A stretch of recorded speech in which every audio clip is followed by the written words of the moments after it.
Сәлем, Руханият каналына қош келдіңіз. Сіздермен мен Арайлы Дарияловна. Неге кеңестер жиі өз нәтижесін бермейді деген сұрақ туындап тұр екен.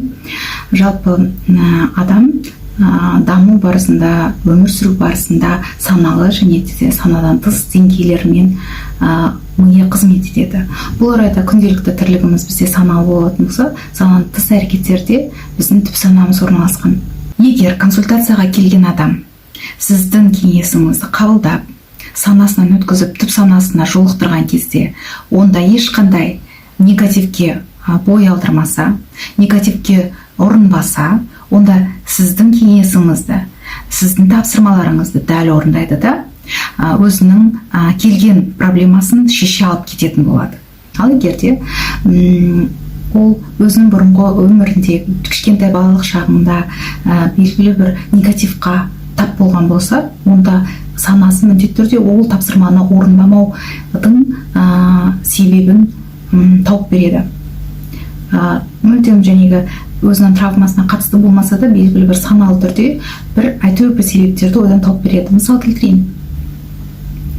Мысалы, кішкентай кезінде қыз бала жәнегі анасының косметикасын алып боянып келген кезде анасы қатты ұрсатын болса, егерде оның санасында қатты жазылып қалатын болса, мысалы, косметикамен боянған жаман қыздар боянуға болмайды деп егер қатты ұрсып тастаған жағдайда, онда есейе келе қыз баланың және қатты боянуға, сәнденіп жүруге, құлпырып, жайнап жүруге деген қорқыныш пайда болады. Және де оны саналы түрде басқаша түсіндіретін болады. Маған қатты бояу жараспайды, не болмаса мен үшін ол қызықты емес, өмірде басты мәселе ол адамның ақылы, келбеті емес деген сияқты сынды әртүрлі мәселелермен түсіндіретін болады. Не болмаса екінші бір мысал келтірейін. Егерде кішкентай кезінде ұл бала мысалы машина ойнағысы келіп сатып алып бер деп сұрайтын болса анасынан, бірақ ата-анасының сол кезде жағдайы машина алуға келмейтін болып былай түсіндірсе баласына, жарайды, машинаны ол жаман балалар мінеді, сен жақсысың ғой, сен ақылдысың ғой деп егер алдап алып кететін болса, ол да баланың түп санасына жазылып қалады. Содан кейін есейе келе ол бала машина алуға жағдайы толық жетіп тұрса да, жаяу жүре беруді жөн көреді.